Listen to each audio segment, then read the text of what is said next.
Welcome back, Team DWC. It's your boy TWP Popcorn. I know what time it is. Other day in paradise, which means it's either 10 a.m. Saturday or Sunday or 6 p.m. Wednesday. But shout out to the replay game. Y'all can watch the videos whenever y'all want, right? Y'all just know when to catch me live so y'all can catch me in them streets. Shout out to them streets because we be out here.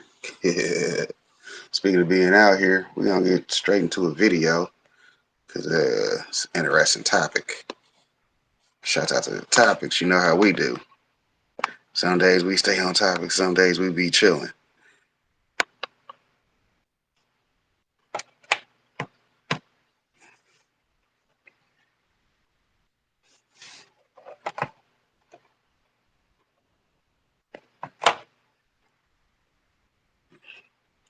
Welcome, fellow enthusiasts. Today we're diving into the science of adding sugars to cannabis plants. From molasses and corn syrup to honey, we'll explore how these sugars can boost microbial activity, enhance nutrient uptake, and ultimately lead to healthier, more productive plants. But before we begin, please don't forget to click the like and subscribe buttons and hit the bell icon to stay updated with our latest videos.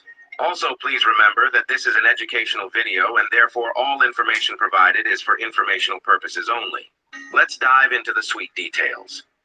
The practice of adding sugars to cannabis plants is a relatively recent development within the broader context of horticulture.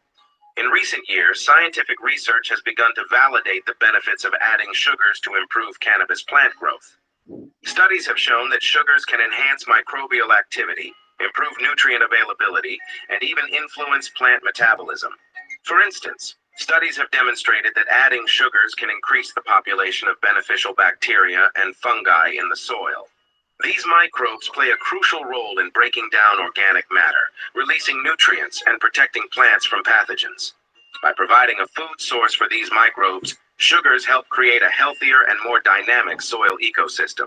Now that we have a little background about the symbiotic relationship between sugars and cannabis plants, let's jump into understanding the roles. Different types of sugars play in promoting plant growth, bud aroma, and cannabis leaf development. Molasses, corn syrup, and honey are three commonly used sugars during the cultivation process. Each of these has unique properties and benefits that can contribute to the overall health and productivity of cannabis plants. Let's take a closer look at each one. Molasses is a byproduct of the sugar refining process. It is rich in carbohydrates and contains essential minerals for the plant such as calcium, magnesium, and potassium. When added to the soil or nutrient solution, molasses acts as a food source for beneficial microorganisms. These microbes, in turn, help break down organic matter, making nutrients more accessible to the plants. Using molasses can improve soil structure and fertility, fostering a more robust root system. The increased microbial activity enhances nutrient availability, promoting healthier and more vigorous growth. Additionally, molasses contributes to the plant's energy reserves, potentially leading to larger and more resinous buds. When introducing molasses to the growing process, the cultivator will mix 1 to 2 tablespoons per gallon of water and apply it during the flowering stage, typically once a week. It's important that they are using unsulfured molasses, as sulfur can harm beneficial microbes. The grower will then flush the plants with plain water towards the end of the flowering stage to avoid any potential residue affecting the taste of the final product. As we've seen, molasses can significantly enhance soil structure, microbial activity, and overall plant health, leading to more robust growth and resinous buds. Now, let's shift our focus to another sugar option that offers its own unique benefits: corn syrup. Derived from cornstarch, corn syrup contains glucose, which provides an immediate energy source for plants and soil microbes. While not as nutritionally rich as molasses, corn syrup can still offer benefits, particularly by enhancing the plant's carbohydrate levels during critical growth phases. Adding corn syrup to the plant's feeding regimen can help increase their energy levels, which in turn will support more robust growth and development. This can be especially beneficial during the flowering stage when the plant's energy demands are at their peak. The glucose in corn syrup can also stimulate microbial activity, promoting a healthier rhizosphere. The rhizosphere is a critical component of cannabis plant health, serving as the interface between the roots and the surrounding soil environment. By understanding the dynamics of the rhizosphere and implementing practices to enhance it, cannabis cultivators can improve nutrient uptake, boost plant growth, and achieve higher yields. To use corn syrup on their cannabis plants, growers will dissolve 1 to 2 tablespoons per gallon of water and apply it once a week during the flowering stage. As with molasses, they will ensure to flush the plants towards the end of the flowering period to maintain the quality of the final product. Let's now explore another natural sweetener that offers a range of benefits and is also known as the natural healer for cannabis plants. Honey is a natural sweetener produced by bees and is packed with sugars, vitamins, minerals, and antioxidants. Its antimicrobial properties can help protect plants from pathogens, while its rich nutrient profile can support overall plant health. Honey is particularly beneficial when used in the cloning and seedling stages, as it can promote root development and protect against fungal infections. When using honey, it's important to use pure organic honey without any additives or preservatives. To promote rooting in clones, dip the cut ends of the clones into a honey solution before planting. For seedlings, add a small amount of honey to the water used for germination or early watering. To add honey into the growing process, cultivators will use 1 teaspoon of honey per gallon of water. This can be applied once a week during the early stages of growth. Honey can also be used in conjunction with other sugars like molasses or corn syrup to provide a balanced nutrient profile throughout the plant's life cycle. Some growers combine different sugars in order to maximize their benefits. While each of these sugars can provide significant benefits on their own, combining them can create a more balanced and effective feeding regimen. By using a mixture of molasses, corn syrup, and honey, growers can leverage the unique properties of each to support different aspects of plant health and growth. For example, using molasses to enhance soil fertility and microbial activity, corn syrup to boost energy levels during the flowering stage, and honey to promote healthy root development in seedlings and clones. By rotating or combining these sugars, growers can create a comprehensive feeding schedule that supports your plants from germination to harvest. When combining sugars, it's important to monitor the overall carbohydrate levels to avoid overfeeding. Excessive sugars can lead to microbial imbalances or nutrient lockout. A balanced approach is key, ensuring that you provide enough to support plant health without overwhelming the system. This concludes our educational video on the effects of sugar on cannabis plants. We hope you found this video informative and helpful. If you did, click the like button, subscribe to our channel. Yeah. On the YouTube outro exit time. Welcome back. For all those that's just tuning in, it's your boy TWP. Y'all know how we do. Sunday sesh. George, what up, my guy? Appreciate you for stopping by. Spending some time with your boy. You know we got some information to go over today, which y'all already know. Let's see. That's probably Spider Pig's buy me a coffee. But it's still buy me a coffee, but even better. It'll help me out. So now we go right back into my buy me a coffee. Spider Pig got his own thing, you know what I'm saying? That's his own, he's his own channel. So shout out to having channels. But here we go. Oh, what is this? It says we're at 53 for the month. We got 48 in membership, $5 in supporters. Shout out to this. Oh, Izzy Pop became a member again. I appreciate that. She got her little What's Poppin' membership. This is exactly why we came over here to check what's going on with our Buy Me a Coffee. Shouts out to Izzy Pop. Let me go ahead and drop her link. Kemet 432. I don't know who that is. What up, Kemet? Appreciate you for stopping by. Shouts out to our, once again, level 1 Buy Me a Coffee member. I appreciate Izzy Pop. She's like, let me go ahead and get this membership. Quit playing with popcorn. You know, she had one for a minute, and then she had to get her finances right. Yes, they back right. So now she's back. Well, she is back monetized, so, you know, we doing our networking thing. Shout out to Jay Jordan, because he came through about 6 days ago, dropped some coffee. You know, we was doing that Buy Me a Coffee video last week. He must have felt the respect that we gave him when we gave him his shout outs. So you see what I'm saying? Even when you get your memberships, you can still buy coffees to, you know, even further your levels of support. Shouts out to being monetized YouTube content, because we out here since Kimmy came in. I'm gonna have to switch up because I don't like him not having a jacket. Let me do that on my phone. So we got you covered. Switch accounts. Put popcorn in his own chat. I got the cultivation channel in there dropping links and doing his thing. But you know how we do. We'll get in here on our own channel.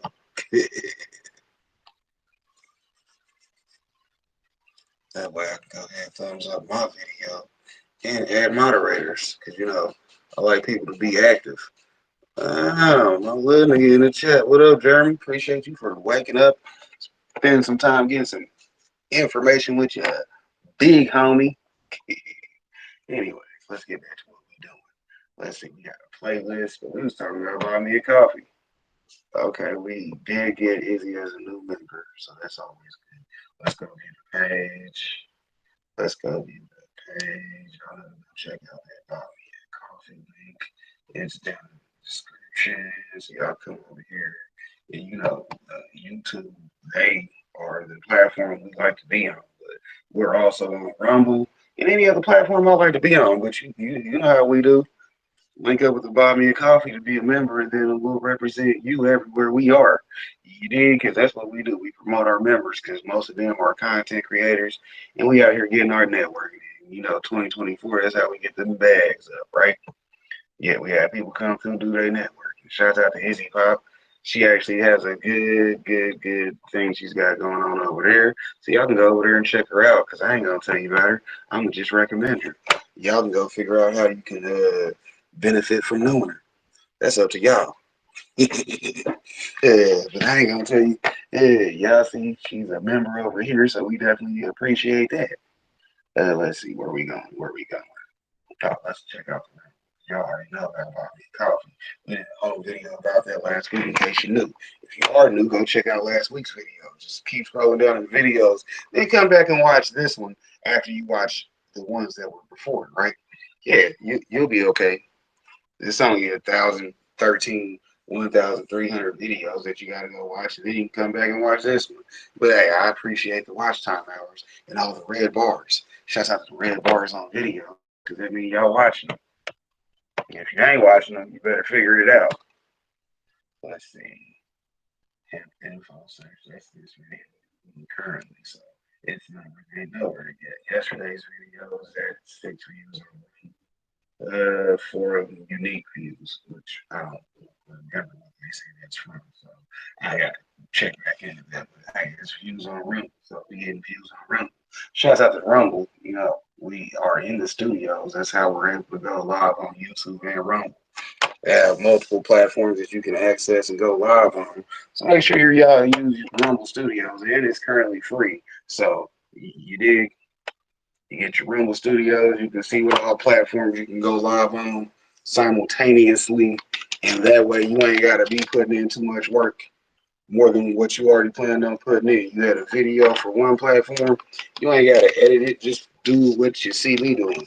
Put you a little playlist together. Sit there, do you a couple reviews all at the same time. Then in the future, when you're making 100,000 a month because people like your content, then you can hire an editor to come back and clip things up right for you. Then you just go ahead and put it down, and then they come back and fix it later. Shouts out to the having a plan because in the future you're gonna be like, well, what can I do to get some more money off of work I've already done? Well, I'm gonna pay somebody else to do the work I didn't do. Shouts out to there being a lot of work and you focusing on what's important. The important part is getting the content put up and establishing yourself as a creator. Then once you're an established creator, you come back because you got editors and a team because hey, the dream paid off. That's why you got in there and started hustling. Shouts out to your monetization coach. I'm gonna tell you, get you a YouTube channel. You do something that people are gonna enjoy 80% of the time, unless you a hater, because people enjoy watching haters fail and crash. But it's harder to be a hater than to be a real one. But shit, them haters be making it somehow. Because guess what? People like to see some hateful shit from time to time, anyways. Hell, everybody gonna make it. I keep telling you, it's hard for the team not to win. What up, Piff? Y'all never go check Piff out. He got a good garden growing on over there. You know what I'm saying? Keep something in that for you. You might be able to find a piece of information that I didn't give you. Hell, shout out to people being more informed than me, because I ain't the best. But like Ash Ketchum said, we trying to be, right? Right. Anyways, let's see today's actual playlist, because that was just a good video I seen today, and I didn't feel like passing it by because I was already going live. And I got a playlist of videos, but that was a good video too. You see what I'm saying? That's what I'm talking about creating opportunities, right? I already had a playlist of videos, and that first video was just good information. So I went ahead and put it on Wax, right? Yeah, some people don't know what they're doing out here, but I'll create opportunities for others. Just come through to your network and make sure you say what's up in the chat, because people don't know you here if you don't say hi. I can't get people to go to your channel if you didn't say hi in my chat, right? I'd be like, oh man, go back watch my last video. Anybody you see in my chat? Quitting drugs is viewed more positively than never taking them. That's why you gotta reach. Until we meet again.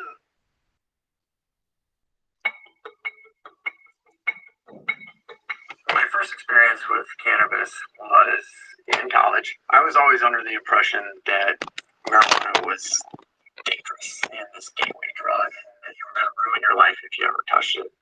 After using it for the first time, it was just really, this is it. I had no problem with people using cannabis, but personally, I didn't think medicinal cannabis was a real thing. I just thought it was an excuse for people to get high and legalize it. Until it happened to me, I didn't know. I think that what we're doing here is amazing and is really the future of cannabis.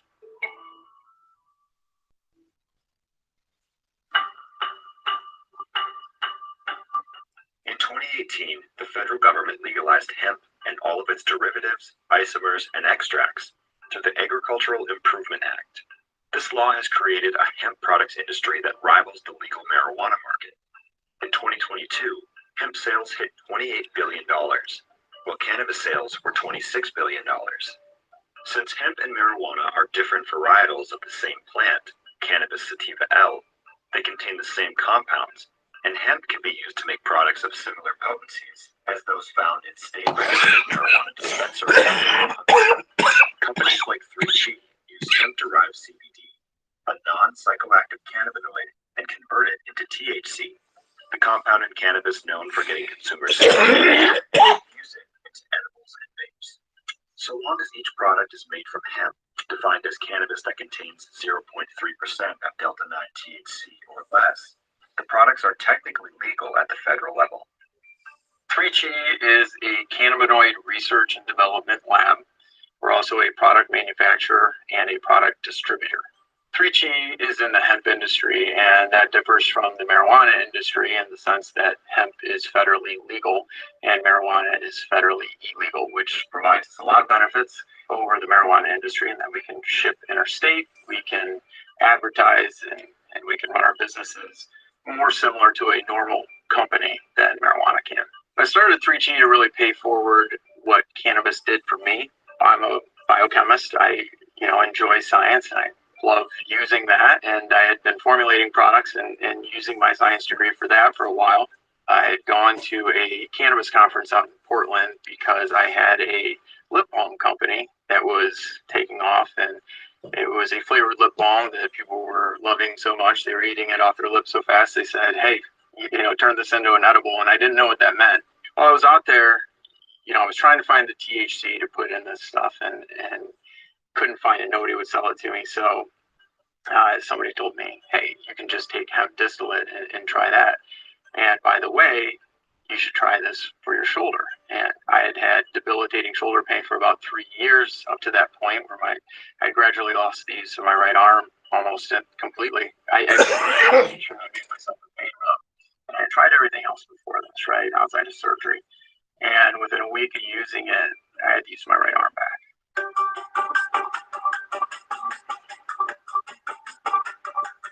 Here at 3G, we make oils, edibles, vapes, tinctures, concentrates, and soon we hope to be selling flour.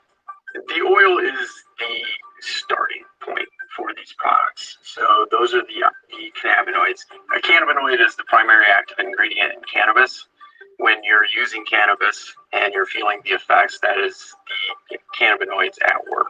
I started 3G with the intent of really chasing those minor cannabinoids. And what we did was laid the foundation for the industry as it exists today. We were the first ones to put minor cannabinoids into hemp-derived products and really offer those and really build that out.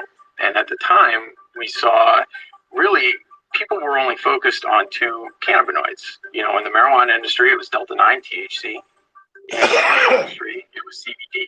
But in the research, we found that there was over 100 different cannabinoids.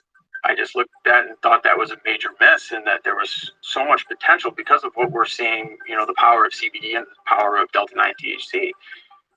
There had to be good things in those other cannabinoids.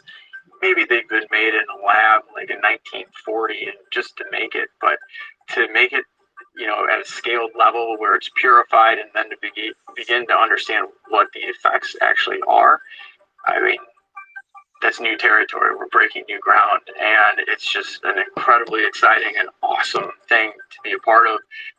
One of the advantages of hemp over, you know, what's been done in marijuana is that we can take all these minor cannabinoids and we can create these blends that don't exist in nature, and we can actually take the full potential of the plant and realize it. There's a whole spectrum of feelings that you can provide with these different cannabinoids. So really, it's limitless in terms of what we can do. And people use the plant for so many different things, whether it is pain, anxiety, you know, anything with mood, you know, even if it's just stress relief.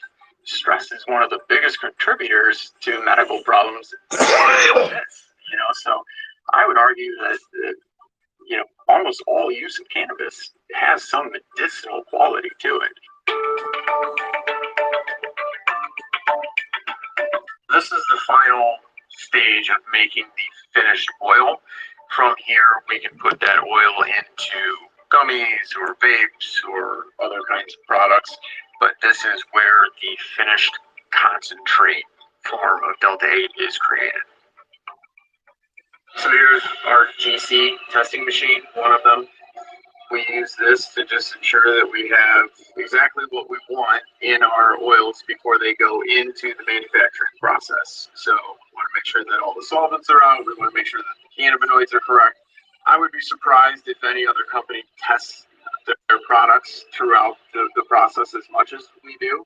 In addition to that, we've invested in the personnel to create new testing methods for all of the different cannabinoids that we work with. I think the term red state weed is typically maybe meant as a derogatory term, as if hemp is something less than marijuana. It's a very ignorant statement. It shows that you don't know, you know, the difference between what's really going on in the hemp industry and what's really going on in the marijuana industry. You know, we've talked about 100 plus cannabinoids being in the plant. Well, marijuana's had access to the same plant for almost 30 years now, and they're still a one-trick pony. It's almost comical. I mean, here is what marijuana can do with the plant right now. Here's what I can do. Anybody who is saying that what we can offer is somehow less than marijuana just doesn't know what they're talking about. In some of these states that have marijuana, where marijuana is legal, you know, they've taken away the hemp program primarily, and they've said, okay, well, you know, everything goes into the marijuana industry, and what ends up happening is they don't do anything with these other cannabinoids, and so it just sits there, and it's that one-trick pony of just Delta-9 THC served up a bunch of different ways. But the problem is, not everybody wants the effects of Delta-9 THC. Those work for some people. Delta-9 THC is an answer for some people, but it's not everybody. Delta-8 THC, being less potent and more functional, less heady, allows a lot of people to get things done that they can't do on, you know, marijuana. Really, our products are popular anywhere they're allowed to be. And at the end of the day, that's just because not everybody wants marijuana.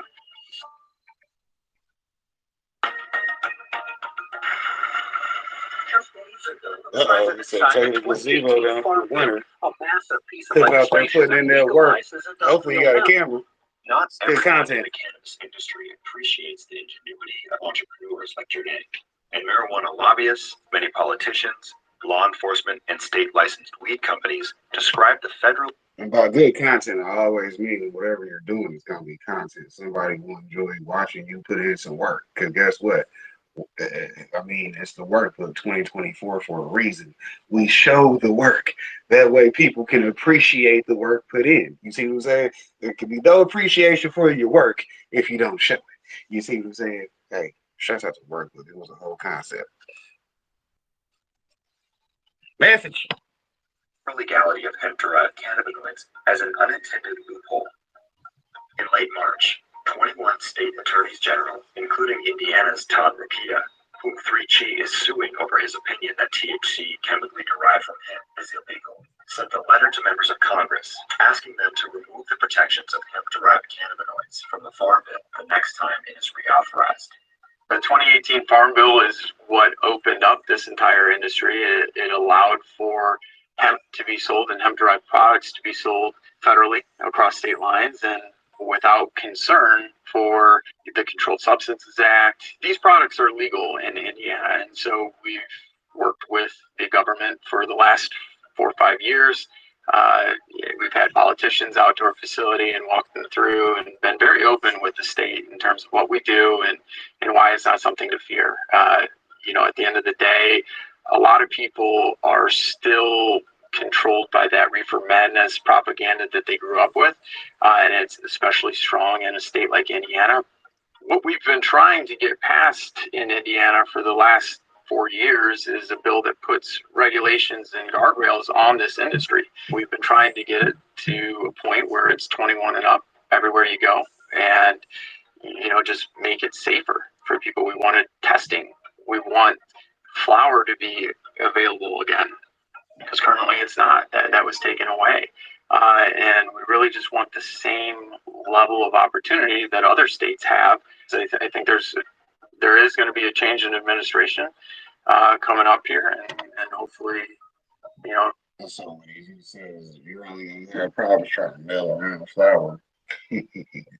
Yeah, that's why that wax goes so hard. You see what I'm saying? Shout out to the March kids. Get coffee. I ain't gonna say nothing else about it. some change in attitudes follow. And a lot of talk about this on the campaign trail. The Drug Enforcement Administration now moving to reclassify marijuana as a Schedule III substance. Potentially for some medicinal purposes. A lot of questions have been popping up about that since the announcement yesterday. Anybody who's an opponent to our industry needs to first understand that the illicit market is full-fledged and has been going for almost 100 years. It's a big business, and it is in your town. But the thing is that the illicit market doesn't care about your safety. We're professionals. We're scientists. We're regulated. We're safe at the end of the day, and we are incentivized to provide a perfect, safe product to you. There's a lot of fear-mongering about this industry that just isn't true. And so we're just trying to get the word out that, hey, these are incredibly safe products. We're completely legit organizations. We have safety standards. We have regulations. We have legitimate scientists working at our facility and creating these products. What was a civil war is really not become one as much with a large number of the marijuana companies. Really where you still have the fight are the larger marijuana companies who really thrive on a monopolistic type of environment. Those are the people that we're still fighting against. Everybody else has kind of realized, this is the future of the industry and we need to be a part of it. I actually think that marijuana becoming legal federally is a great thing for us. And again, we have such a head start on the marijuana industry in terms of what we can do with this plant. It just gives us more weapons to work with, really, and more options to do what we're already doing. The one thing I hope is that if they end up making it federally legal, they don't put some crazy taxes and restrictions on it like they've done in states like California and Illinois and really hinder the ability for this industry to grow like any normal industry should be able to grow. We've just seen so many states get it wrong that you just hope that doesn't trickle up to the federal level. One of the major things that comes with marijuana legalization is the study of this plant and the realization of what it offers. And once people start to realize that, it's going to be a good thing for humanity in general. You know, we have people all the time telling us that they're coming off 20 pills. You know, they don't have the side effects now. They were able to replace a prescription with a gummy. It's wonderful. And legalization is just going to make that, you know, ramp and accelerate. So the future for this is really, I mean, first we want to complete this process of exploring the entire plant and nailing down all these different cannabinoids and purifying those, and then really taking the blends that we make with those cannabinoids and starting to really get good, hard clinical research around those products, and in terms of making them the most effective products as possible for the myriad of reasons that people use cannabis. In late May, the U.S. House Committee on Agriculture voted to approve an amendment that would ban intoxicating hemp-derived and synthesized cannabinoid products, which has been added to the 2024 Farm Bill draft. The amendment also reformulates the definition of hemp, distinguishing between two categories: hemp grown for cannabinoid extraction and industrial hemp used for non-cannabinoid purposes. The 2024 Farm Bill draft is still in its early stages, and the Senate has yet to release its own full version. The future of intoxicating hemp-derived and synthesized cannabinoid products is uncertain.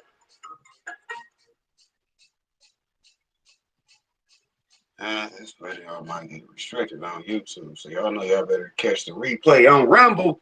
It's a Forbes video. I don't know if they restrict their content or not.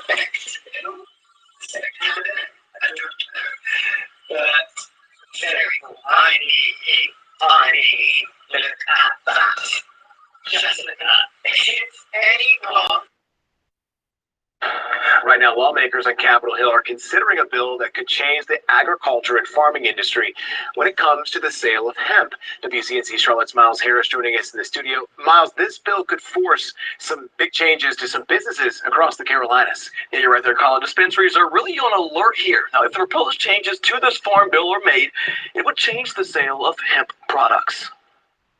A big change could be coming to the cannabis industry. It'll impact farmers, it'll impact small businesses all around the state. Now, Congress looks to reevaluate the Farm Bill every 5 years. The current bill allows businesses to sell cannabis products with less than 3% THC, but that could tighten even lower. A small change with a potentially big impact. There are people who are fearful right now. Is stay on top. Natasha Andrews is a cannabis lawyer and consultant. She shares that many of her clients who own dispensaries are bracing for the eventual decision. This is their life's work, where they've been working at this for quite a while. They've invested a lot in it. Locally grown, North and South Carolina, we face constant potential of getting shut down because changes of legislation. Michael Sims runs Crowntown Cannabis and admits the cannabis game comes with a number of curveballs, but North Carolina's state leaders are working on a bill that would be a game changer for his business. Not only does it further define what we do as being legal, it also gives us regulatory framework to be a more viable business, a more trusted business, and ultimately a better end result for a customer changer. I mean, it's a bill Sims hopes will lead other states to make a similar change. North Carolina's moving forward, and ultimately it's the will of the people. Allowing recreational, medical, and all sorts of hemp to be on the same playing field. Kind of all-encompassing to cover all cannabis. Where we don't have a medical or rec program right now, I think this is the greatest option we have. And this comes at an interesting time. North Carolina, they just opened its first medical marijuana dispensary. Now, it opened in April, and it's actually allowed because it falls on the Eastern Bay and Cherokee Indian land. Now, Capitol Hill lawmakers, they have until September 30th to either complete that bill or vote on another extension of the previous Farm Bill. Colin. Yeah, so this conversation is just... Because liquor strain, whatever you want, you can get. Indica sativa, never rolling plain Jane. I know some people, if you want drop 50, we ain't gon' cop any. Little mama got plenty, so many strain, pumping the flame, nothing but dro. One for the brain, one for the body, one for the soul. Running with strange, keeping the party under control. Up, away, flying, how far are we gonna go? Smoke team in the building, got 'em is what the deal is. Recognize coming with Burns, Felix with Phil, the county boy, got the liquor. Castle was on the fader, Stevie came with the greenery, mixing multiple flavors, whatever you want, homie. Tell me when to say when. How about you and your friends? Come get with me and my friends and keep it real with me, girl. I don't wanna pretend like this is a new thing. Really, that's what it's been like.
Which parent are you? In the bustling city of Neutreville, a group of extraordinary individuals has emerged, known far and wide as the superfood parents. They are on a mission to transform their families' lives through the power of nutrition, one delicious bite at a time. Meet Chef Laquita Marie, the culinary mastermind behind the Superfood Parents playbook. With boundless enthusiasm, she welcomes you to embark on a thrilling journey to becoming a true superfood hero. But what exactly does that mean? In Neutreville, superfood parents are everyday heroes. These superfood parents lead the charge for better health, but not with cakes. They lead with carrots and whole food fats like avocados. And instead of masks, they lead with mangoes and berries. Fruits and vegetables are the disease-destroying arsenal of heroes. Are you a disease-destroying superhero for your loved ones? Fruits and veggies fuel the mission of heroes like Veggie Vixen. Are you a Veggie Vixen for your loved ones? Dedicated to ensuring their loved ones thrive on a diet rich in foods, fruits, and vegetables. Here's your mission, should you choose to accept it, is to guide your family to superhero status by reaching the highest levels of health and wellness daily. Become a plant-powered titan, a superfood avenger, or even a thanks crusader by earning 5 points for every food or vegetable eaten. It's a fun-filled quest where nutrition meets excitement. All of the digital details are at superfoodparents.com for the full experience. Superfood Parents has also created workbooks where you discover the tools you need for success. These workbooks give you the heroic strategies to craft your grocery list like a seasoned hero, which means you now have a playbook to even track your meals like a true champion. And engage in mind-bending nutritional education with word searches that will keep your family entertained and informed. So, are you ready to join the ranks of the superfood parents? Are you prepared to unleash the power of taste and make every meal a heroic endeavor? If so, flip the page of the Superfood Playbook and let's begin your journey to becoming the ultimate superfood hero. To become a sponsor, just visit superfoodparents.com. Makes me turn left. Number 5. Yeah, what plants that are giving you anxiety? Seriously though, why are you holding on to that plant that just refuses to thrive for you? Is it because it was expensive? Was it a wishless plant? Or maybe it was a gift and you felt obligated to keep it alive at all costs? Maybe it has such value. Ask yourself this: if that plant were not dead tomorrow, would you be sad that it was gone? Or relieved that it's out of your life now? That it's out of your control? You didn't kill it. It died. In its place, did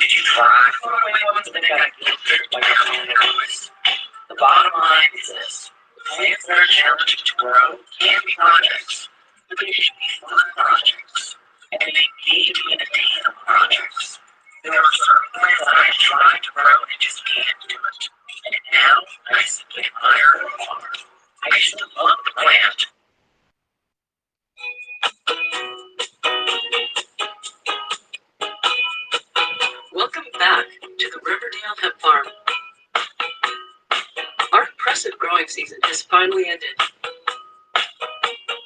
and the results exceeded our expectations.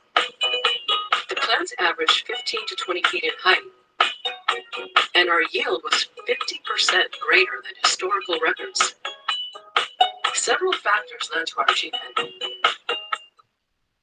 The first was location. The hemp was grown in California's Central Valley at a latitude of 36 degrees. This area has a mild climate where temperatures rarely drop below freezing, yet it's favorably north to ensure ample daylight hours. We planted on March 5th, earlier in the year than when most hemp is sown. This provided a longer season to maximize growth. The field consisted of sandy soil, which allowed for good drainage. The second factor was seed strain. We experimented with several Chinese fiber varieties suited to our latitude. These varieties grow taller and produce the best quality bast fiber. The third factor was density. We sowed 75 pounds of seed per acre. The plants competed for sunlight, encouraging them to grow taller. There was little to no lateral branching. The fourth factor was sufficient water. A drip irrigation system allowed for timely watering, which was critical since many spring and summer days were above 100 degrees Fahrenheit. We were able to prove that our hemp field used 20% less water than cotton. The last factor was fertilizer. We added nitrogen to encourage vigorous growth. Hemp's incredible yield makes it one of the best crops to sequester carbon. We averaged 13,000 pounds of dry fiber per acre. Both the height and yield of our hemp field grew beyond our expectations. Knowing we had record-breaking heights, we decided to apply to Guinness World Records for the world's tallest hemp plant. Guinness World Records accepted our proposal. We are pleased to inform you that your application has been accepted under the following title: Tallest Hemp Plant. We prepared and gathered with friends, witnesses, and employees of the Kings County Department of Agriculture to verify our results. The tallest hemp plant was located using a drone.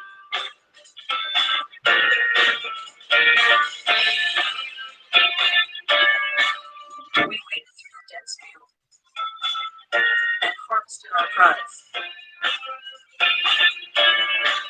The plant was brought into the open for inspection. Employees of the Kings County Department of Agriculture measured our plant with witnesses observing the results. The height was confirmed to be a whopping 24 feet, 1 1/8 inch tall. We were thrilled with the results. Everyone enjoyed posing with the hemp plant for photos.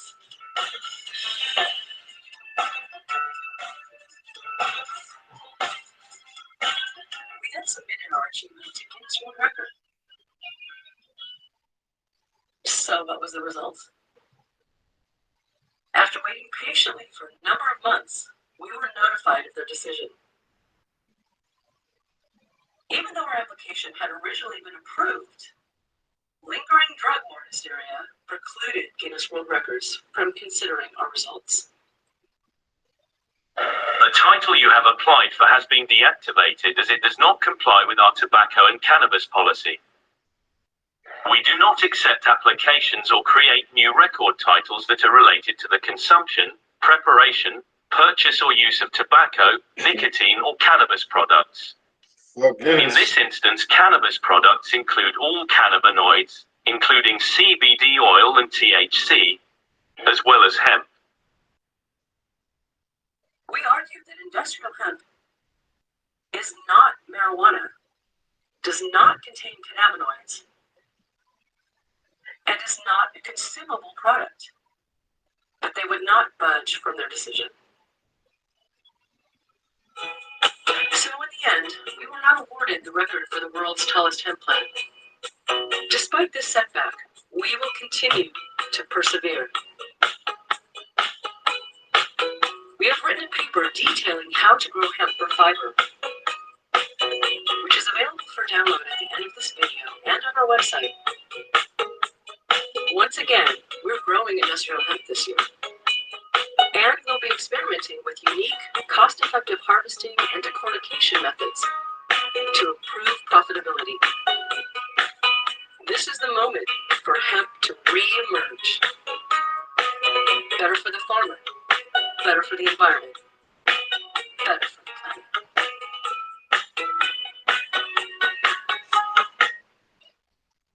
Number 3, learn more about your favorite plants.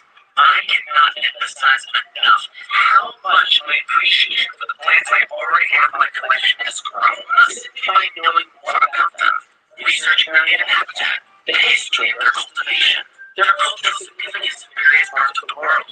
So doing a deep dive and learning more about the plants in your collection right now will make you see them in a new light, and you just might fall in love with them a second time. Number 4, get rid of plants you don't love. Taking care of plants is a chore. Plain and simple. It's not a chore because it's part of our beloved hobby of choice. But the more plants you have, the more care you have to juggle on a weekly basis. It's okay to fall out of love with something, including a plant. Don't feel obligated to hold on to it. Imagine a world where you no longer have that plant. Like right now, look at that plant that is just giving you a headache every time you look at it. Tonight, new restrictions for hemp products like CBD and Delta-8 here in Georgia. The governor just signed the bill into law. Atlanta News First reporter Abby Casoras explains how it could impact Atlanta area businesses. This year's hemp bill, one of the last bills passed during the legislative session. The Agriculture Commissioner says it's one of the most important. Most of these changes will go into effect July 1st. One of the biggest changes that you'll notice is hemp-infused drinks, edibles, and gummies will all have labels, and anyone under the age of 21 can't purchase the products. Joe Salome sells Delta-8 gummies, drinks, pills, you name it, he's got it. In our state, our judges said last year that all of them are legal, and now our governor signed a bill to put regulations. I mean, we're ecstatic. He worked on the bill. He feels that regulating the hemp industry can get rid of bad actors. His stores already have a 21 and up policy, and their products have QR codes, which can tell you what is in each product and the results. There are going to be some products that we can no longer sell. Foods and edibles, except for gummies, no longer smokables, and that's a huge thing. Smokable flower being taken away is going to make the black market really hot the next year or so. The Georgia Medical Cannabis Society says the law casts a long shadow of operational and financial strain on smaller businesses. Hemp activist Aviva Vuzuela had hoped the governor would veto the bill. They're acting like, oh, we're protecting you. You know, we are your servants. We're protecting you. But I think in the long run, they're protecting somebody's pocketbook. The Agriculture Commissioner says they're going to be working with store owners to make sure that they know about these changes. Their officers will be offering a grace period shortly after the law goes into effect. In Atlanta, I'm Abby Casoras.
Unlocking the potential of triploid cannabis. High yields, no seeds.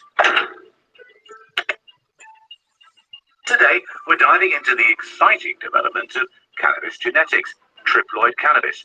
This topic is generating buzz among breeders and growers and has the potential to significantly impact how we approach cannabis cultivation. So, what exactly is triploid cannabis? To understand this, let's start with the basics. Most cannabis plants are diploid, meaning their cells contain two sets of chromosomes. Triploid cannabis, however, has three sets of chromosomes. This unique genetic makeup gives triploid plants some distinct characteristics, particularly in their ability to produce seedless cannabis, known in the industry as sinsemilla. Seedless cannabis is highly valued for several reasons. Without seeds, the plant can focus its energy on developing richer, more resinous flowers, which often results in higher potency and more robust terpene profiles. For consumers, this means a more intense and flavorful experience. For growers, it can lead to higher quality yields, making triploid cannabis especially appealing for commercial operations. Creating triploid cannabis involves some fascinating genetic manipulation. The process starts by creating tetraploid plants, which have four sets of chromosomes. Breeders achieve this by treating young diploid cannabis plants with chemicals like colchicine, which alters normal cell division and doubles the chromosome count. These tetraploid plants are then crossed with standard diploid plants to produce triploid offspring, which carry three sets of chromosomes. This technique isn't exclusive to cannabis. It's been used in agriculture for decades to create seedless versions of fruits like watermelons and grapes. Applying these methods to cannabis, geneticists can produce plants that are virtually seed-free, which enhances both the usability and aesthetic appeal of the harvested buds. But triploid cannabis isn't just about being seedless. These plants often exhibit what's known as hybrid vigor, which can result in more robust growth compared to diploid plants. This might include larger leaves, more extensive root systems, and potentially bigger buds. For those focusing on extracts and oils, triploid plants can offer a more efficient way of producing the necessary raw materials, maximizing returns from each harvest. However, cultivating triploid cannabis does come with its challenges. One of the main issues is that these plants are sterile and can't produce seeds on their own. This means that growers need to continuously cross tetraploid and diploid plants to maintain a supply of triploids, which requires precise genetic management and can complicate production schedules. Contrary to some beliefs, triploid plants don't necessarily take longer to grow than diploid plants. Their growth rate can vary depending upon the specific strain and growing conditions. Despite these challenges, the advantages of triploid cannabis make it an intriguing area of research and development. As the cannabis industry continues to grow, with legalization expanding globally, the demand for high-quality, potent, and visually appealing cannabis will likely increase. Triploid cannabis, with its unique traits and potential for higher yields, could play a significant role in meeting these demands, offering exciting possibilities for the future of cannabis cultivation. For home growers, deciding whether to cultivate triploid cannabis will depend on your own goals and resources. If you're passionate about experimenting with cutting-edge cannabis genetics and are up for the challenge, triploids could offer a fascinating and rewarding experience.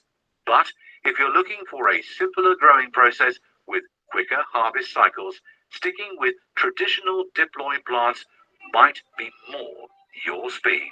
Let us know your thoughts in the comments below.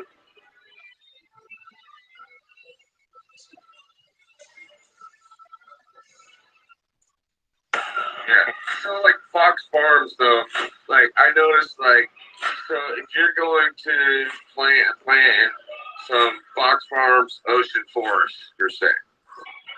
You plant a plant in there and you veg it out for like 2 months and you get that plant monstrous and you're ready to flip it into flower. Now you have to add amendments to there because there's nothing left in it. Back up just a little bit. When you say you planted it for a couple months and it took off monstrous, do you know what's in that mix that makes that plant grow? Synthetic salts. It's pretty much what it is, but it's ammonium nitrate. So they spray this ammonium nitrate on sawdust, and that ammonium nitrate is like acid on a fucking slug. So think of the organic biology that's in there. It's killing. They put that on there. You can throw a pile of that. It's called nitralized sawdust, is what the industry calls it, as an amendment to mix it, and that's what they buy. Roots Organic, a bunch of them do that as an amendment, and that's their nitrogen pack. And then they tell you they put a bunch of guanos and they do other stuff, and they don't put shit on it. That's what it is, and that's the reason, the difference between a good quality soil and them. And you just explained it, is it shot up and it roots and veg, and it did really well. But the thing it's missing is that now, like if you do in my soil or some good soil, it's not always my soil, but the difference between mine, you're asking, and Fox Farm and all the case studies, Fox Farm with ammonium nitrate in the soil, that plant will shoot up really quick. It grows quick, and it's for tomato plants. We call it tomato, but same thing with any other cultivar, is it shoots up really quick. And it puts off a few tomatoes, and the wind comes and that plant has no structure, and it falls over, and it's lengthy, right? My soil versus the same tomato plant, you got a fucking heavy stock, you got this plant that just fucking sits up and does its thing, and it's putting up tomatoes. You know what I mean? Tomatoes. Yeah. So that's the difference. And why does mine do that? Because I have a living soil concept behind it. I want you to grow with bacteria. I want you to grow with fungi. I want you to do everything that is healthy in that plant. The last thing you want to do is feed ammonium nitrates in a tomato to your kids at the dinner table. Once you know, you know, kind of. You know? So.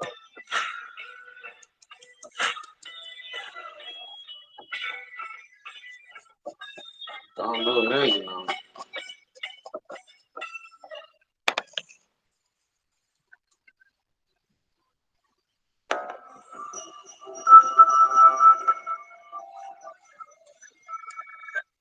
In 1970, marijuana was classified as a Schedule I drug in the United States, the strictest designation possible, meaning it was completely illegal and had no recognized medical uses. For decades, this view persisted, and set back research on the drug's mechanisms and effects.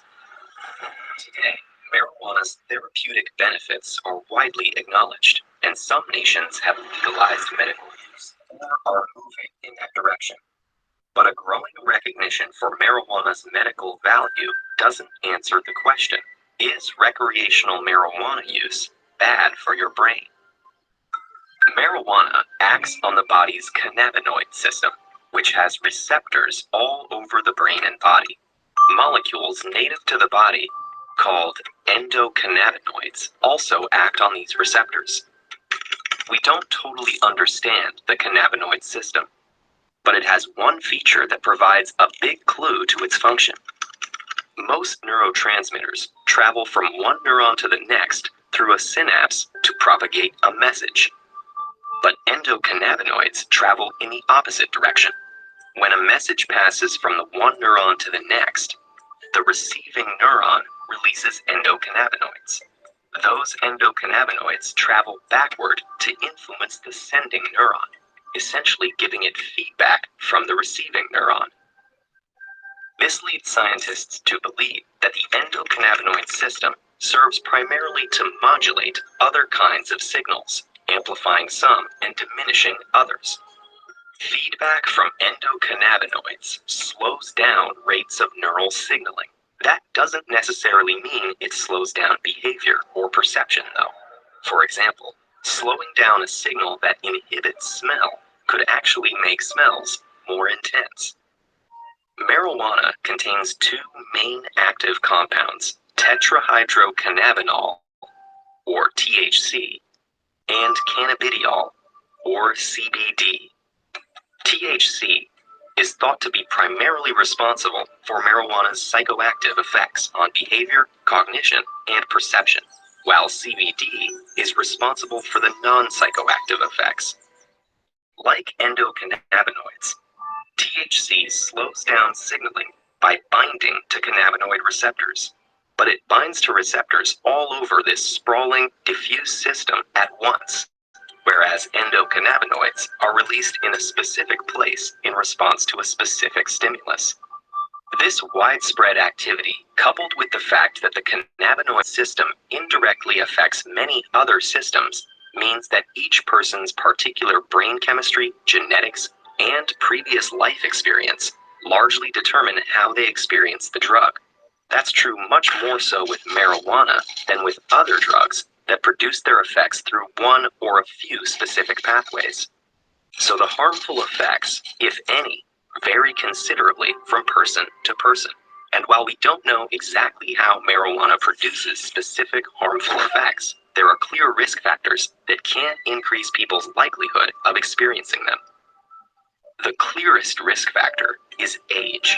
In people younger than 25, cannabinoid receptors are more concentrated in the white matter than in people over 25. The white matter is involved in communication, learning, memory, and emotions. Frequent marijuana use can disrupt the development of white matter tracts and also affect the brain's ability to grow new connections. This may damage long-term learning ability and problem solving. For now, it's unclear how severe this damage can be or whether it's reversible. And even among young people, the risk is higher the younger someone is, much higher for a 15-year-old than a 22-year-old, for instance. Marijuana can also cause hallucinations or paranoid delusions. Known as marijuana-induced psychosis, these symptoms usually subside when a person stops using marijuana. But in rare cases, psychosis doesn't subside, instead unmasking a persistent psychotic disorder. A family history of psychotic disorders, like schizophrenia, is the clearest, though not the only, risk factor for this effect.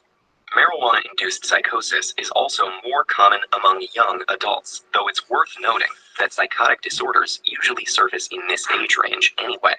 What's unclear in these cases is whether the psychotic disorder would have appeared without marijuana use, whether marijuana use triggers it early, is a catalyst for a tipping point that wouldn't have been crossed otherwise, or whether the reaction to marijuana is merely an indication of an underlying disorder. In all likelihood, marijuana's role varies from person to person. At any age, as with many other drugs, the brain and body become less sensitive to marijuana after repeated uses, meaning it takes more to achieve the same effects. Fortunately, unlike many other drugs, there's no risk of fatal overdose from marijuana, and even heavy use doesn't lead to debilitating or life-threatening withdrawal symptoms if use stops. There are more subtle forms of marijuana withdrawal, though, including sleep disturbances, irritability, and depressed mood, which pass within a few weeks of stopping use. So, is marijuana bad for your brain? It depends who you are. But while some risk factors are easy to identify, others aren't well understood, which means there's still some possibility of experiencing negative effects, even if you don't have any of the known risk factors. The world's most widely used drug is caffeine. Over 100,000 metric tons are consumed every year. How exactly does it keep us awake? Find out with this video.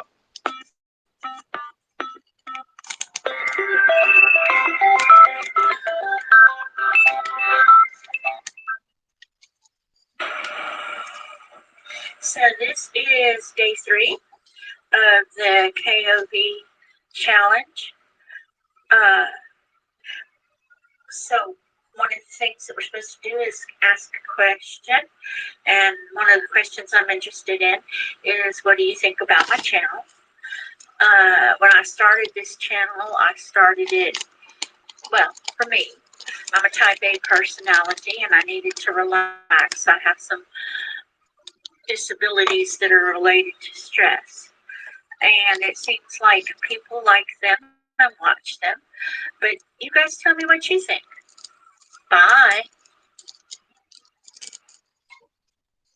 This is Morton. He's 20 years old and has just picked up a few fresh packs of snus at a shop in central Stockholm on his lunch break. I have been snoozing for a while now.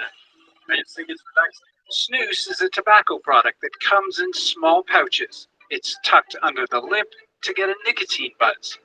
And depending on who you ask, snus is the reason why Sweden has just about quit smoking.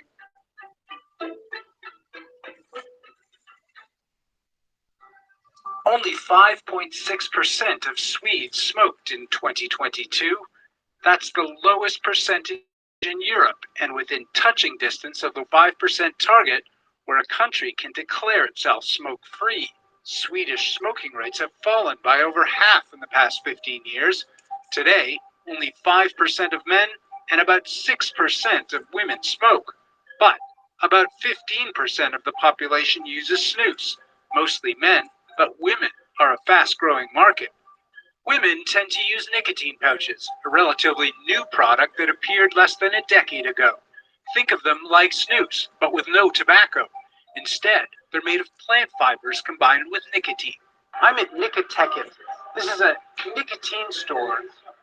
In a store like this, you can find a veritable plethora of nicotine products. Vapes, nicotine pouches, and traditional snus. The one thing you won't find here are cigarettes. Snus has been part of the Swedish popular culture for more than 200 years.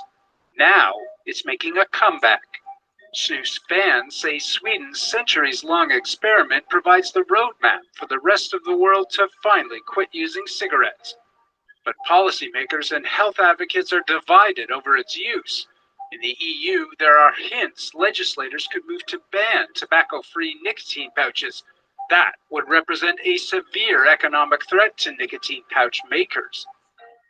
Products like vapes and snus were once seen as competitors to big tobacco's core business, but these days they're embracing them as so-called reduced-risk products. Last year, global tobacco giant Philip Morris International bought Swedish Match, which owns several domestic snus and nicotine pouch brands. It's time to work toward the common goal of delivering effective policies that make cigarettes a historical artifact, a museum piece, collecting dust behind glass cases. The global market for nicotine pouch makers is projected to soar from about $2 billion in 2022 to as much as $17.6 billion by 2029. Alternative nicotine products represent an existential lifeline to big tobacco, offering a gradual sales shift from cigarettes to less. Despite growing snus use, Sweden boasts the lowest tobacco-related cancer rates for European men. And in 2019, the U.S. Food and Drug Administration declared 8 varieties of Swedish match snus less risky than cigarettes. The regulator said use of such smokeless tobacco products poses lower risks of cancer. Still, nicotine is highly addictive. It can elevate blood pressure, lead to cardiovascular diseases, and aggravate heart issues and other health problems. Of course, I'm mostly worried about that we're now seeing a whole new generation of nicotine addicts. It's not a good. I don't want to try, but just keep going. They bought into the tobacco industry story about snus as a smoke cessation product. Hagström instead attributes Sweden's low smoking rates to restrictions put in place in the 1990s. Sweden was one of the first countries to introduce smoke-free workplaces and introduced age limits on buying cigarettes and tobacco products. And these are measures that have been proven effective in reducing smoking in Sweden. With a flurry of new nicotine products entering the market, it is key for governments to get a handle on best practices and policies. We're not there yet, and we see inequalities in terms of smoking rates depending on your level of income and education. So we still have a lot more to do before becoming a smoke-free country. I definitely ain't going to Sweden. Well,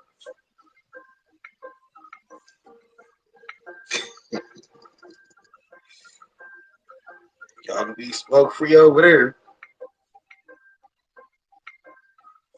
Choose choices.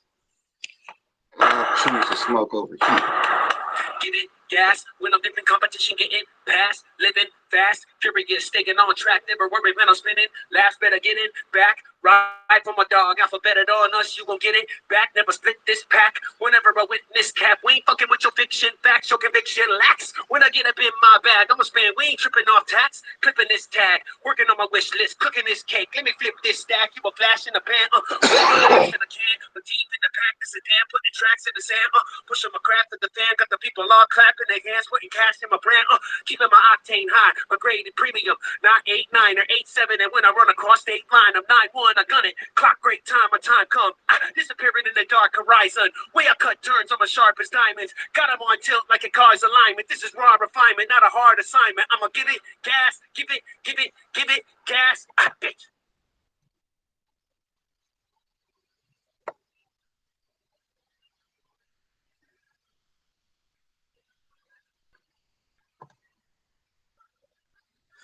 Anyways, Team DWC.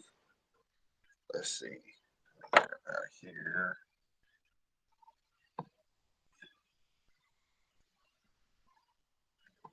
So if that's where they see, tell them to shut the hell up. They don't want to listen. But anyways, y'all already know. I'll probably see y'all Wednesday. Y'all know to go check out for Rumble if you're on YouTube, and YouTube if you're on Rumble. Either way, crossover, interact. But definitely hit the Buy Me a Coffee link because it's available in the description on both of them. So y'all know how we do. Have a nice day.